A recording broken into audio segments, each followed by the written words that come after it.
شروع اللہ کے نام سے جو سب پر مہربان ہے، بہت مہربان ہے۔ قیامت قریب آ لگی ہے اور چاند پھٹ گیا ہے، اور ان لوگوں کا حال یہ ہے کہ اگر وہ کوئی نشانی دیکھتے ہیں تو منہ موڑ لیتے ہیں اور کہتے ہیں کہ یہ تو ایک چلتا ہوا جادو ہے۔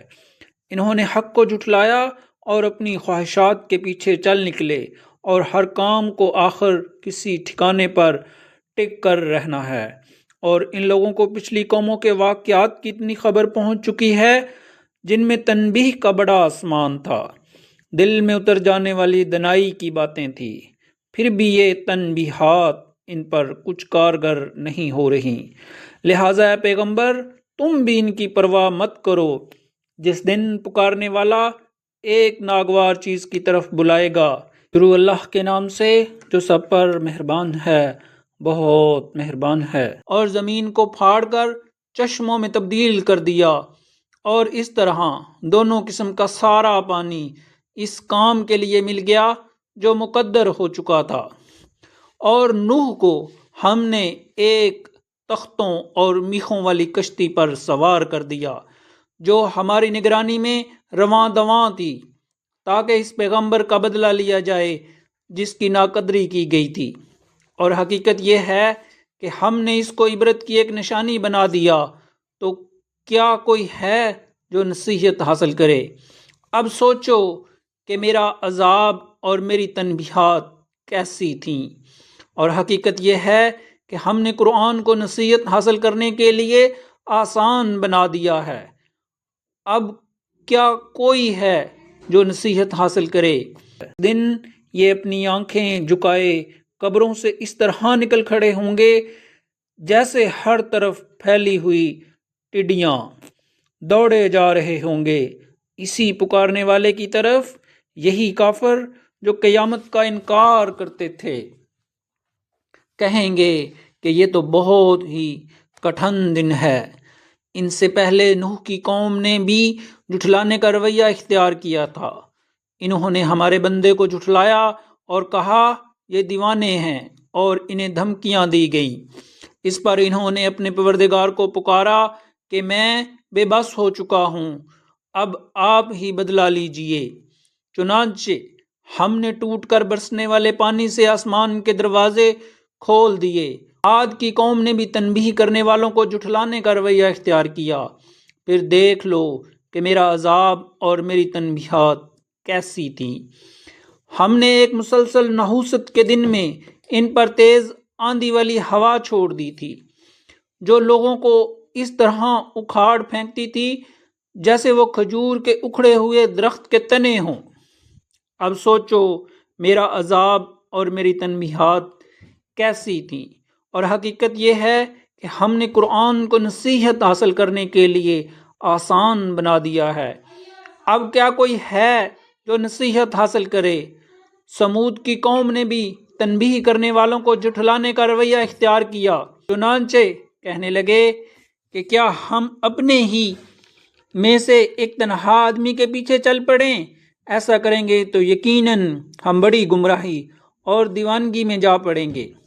بھلا کیا ہم سارے لوگوں کے درمیان یہی ایک شخص رہ گیا تھا جس پر نصیحت نازل کی گئی؟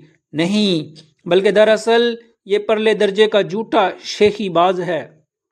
اور ہم نے پیغمبر صالح علیہ السلام سے کہا کہ کل ہی انہیں پتہ چل جائے گا کہ پرلے درجے کا جھوٹا شیخی باز کون تھا۔ ہم ان کے پاس ان کی آزمائش کے طور پر اونٹنی بھیج رہے ہیں، اس لیے تم انہیں دیکھتے رہو اور صبر سے کام لو۔ اور ان کو بتا دو کہ کنویں کا پانی ان کے درمیان تقسیم کر دیا گیا ہے، ہر پانی کا حقدار اپنی باری میں حاضر ہوگا۔ پھر انہوں نے اپنے آدمی کو بلایا، چنانچہ انہوں نے ہاتھ بڑھایا اور اونٹنی کو قتل کر ڈالا۔ اب سوچو کہ میرا عذاب اور میری تنبیہات کیسی تھیں۔ ہم نے ان پر بس ایک ہی چنگھاڑ بھیجی جس سے وہ ایسے ہو کر رہ گئے جیسے کانٹوں کی روندی ہوئی باڑ ہوتی ہے۔ اور حقیقت یہ ہے کہ ہم نے قرآن کو نصیحت حاصل کرنے کے لیے آسان بنا دیا ہے۔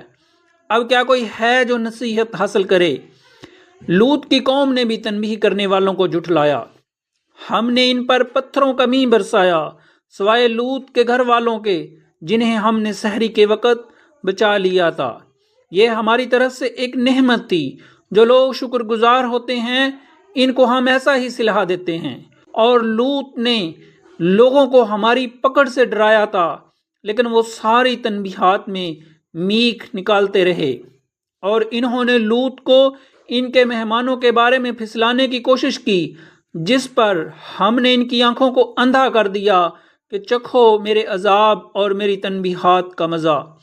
اور صبح سویرے ان پر ایسا عذاب حملہ آور ہوا جو کم کر رہ گیا کہ چکھو میرے عذاب اور میری تنبیہات کا مزہ۔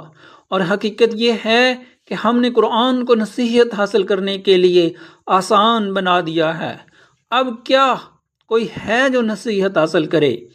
اور فرعون کے خاندان کے پاس بھی تنبیہات آئیں۔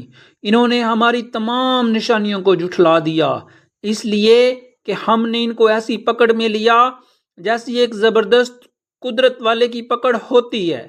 کیا تمہارے یہ کافر لوگ ان سے اچھے ہیں، یا تمہارے لیے خدا کی کتابوں میں سے کوئی بے گناہی کا پروانہ لکھا ہوا ہے؟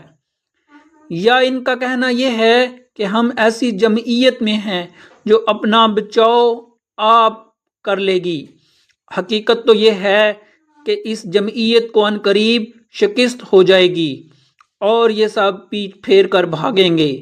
یہی نہیں بلکہ ان کے اصل وعدے کا وقت تو قیامت ہے، اور قیامت اور زیادہ مصیبت اور کہیں زیادہ کڑوی ہوگی۔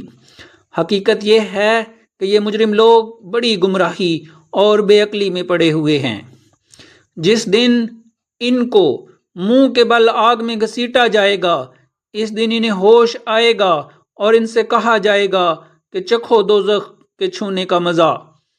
انہوں نے ہر چیز کو ناپ تول کے ساتھ پیدا کیا ہے، اور ہمارا حکم بس ایک ہی مرتبہ آنکھ جھپکنے کی طرح پورا ہو جاتا ہے۔ اور تمہارے ہم مشرب لوگوں کو ہم پہلے ہی ہلاک کر چکے ہیں۔ اب بتاؤ کوئی جو نصیحت حاصل کر لے۔ اور جو کام انہوں نے کیے ہیں وہ سب اعمال ناموں میں درج ہیں، اور ہر چھوٹی اور بڑی بات لکھی ہوئی ہے۔ البتہ جن لوگوں نے تقوی کی روش اپنا رکھی ہے وہ باغات اور نہروں میں ہوں گے، ایک سچی عزت والی نشست میں، اس بادشاہ کے پاس جس کے قبضے میں سارا اقتدار